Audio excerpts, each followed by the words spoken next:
ہم کچھ ہاسٹلز کے مناظر دکھا رہے ہیں جو ایگریکلچر یونیورسٹی کے ہیں. یہاں پر ہماری کورسپونڈنٹ ہمیں یہ بھی بتا رہی ہیں کہ کچھ مہینے پہلے ایک بوائز ہاسٹل کی چھت بھی گر گئی تھی اور اب بھی اس کا ملبہ وہاں پر پڑا ہوا ہے اور کبھی پنکھا گرنے کی بھی اطلاعات ہیں. کیا یہ سب کچھ سچ ہے؟ بسم اللہ الرحمن الرحیم.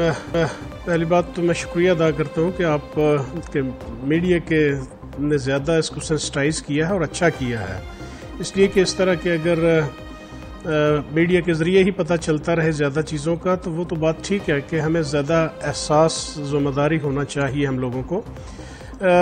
یہ ہاسٹل 26 ہاسٹل ہیں جس طرح پہلے آپ کی نمائندہ بتا رہی تھیں، اور 26 ہاسٹل میں سے اس ایک ہاسٹل کا ایک، چونکہ یہ پرانی ایک 60s میں بنی تھی عمارت اس کی ہاسٹل کی، اور اس کی چھت میں ایک جو سائڈ پہ شیڈ ہے اور اس کی جو گیلری ہے اس میں ایک شگاف پڑا تھا، وہ گر گئے تھے. اور وہ اس کو قطعاً ہم نے بڑا سیریس لیا اس کو ہم نے، اور فوری طور پر ہم نے کنسلٹنٹ کو ہائر کیا ہے، نہ صرف اس ہاسٹل کے لیے بلکہ باقی ہاسٹلز کے لیے بھی. ہم کوشش کر رہے ہیں کہ جہاں جہاں اس طرح کی کوئی ایسٹیمیٹس ہمیں مل سکیں اور جلد از جلد یہ مسائل کو جو ہے وہ ختم کیا جا سکے. مسائل ہیں، ان کی شدت کیا ہے اس پہ بحث ہو سکتی ہے، کم ہے یا زیادہ ہے، لیکن یہ مسائل ہیں اس لیے کہ کوئی سسٹم ان پلیس نہیں رہا ہے. اچھا ظفر صاحب، آپ کہہ رہے ہیں مسائل ہیں، اس کی شدت پر بات ہو سکتی ہے، زیادہ ہے یا کم ہے. پھر آپ بتائیے کہ کیا بہت زیادہ مسائل ہیں یونیورسٹیز میں؟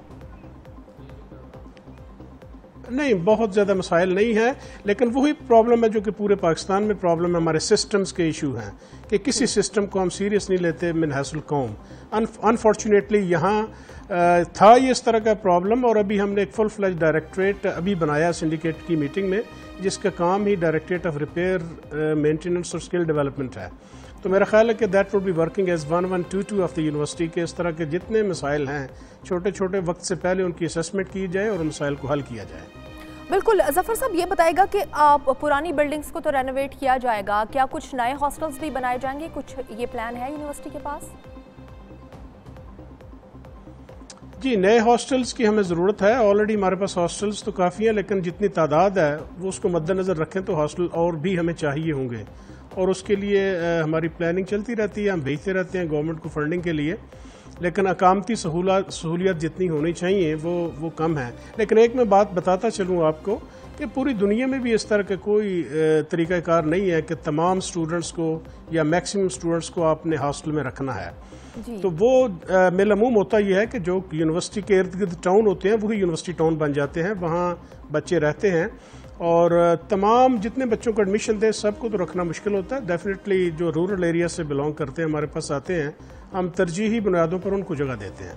اوکے، تو مطلب آپ لوگوں نے کیٹیگری ڈیفائن کی ہوا ہے، مارننگ اور ایوننگ ریپلیکا اس ٹائپ کی کوئی کیٹیگریز نہیں ہے؟ دور دراز لوگ پرائیورٹی پر ہاسٹلز میں رہتے ہیں؟ جی، دور دراز کے جو لوگ ہوتے ہیں جن کے پاس فیسلٹیز نہیں ہے یہاں رہنے کی، اور ان لوگوں کو ہم ترجیح دیتے ہیں کہ وہ لوگ یہاں رہیں.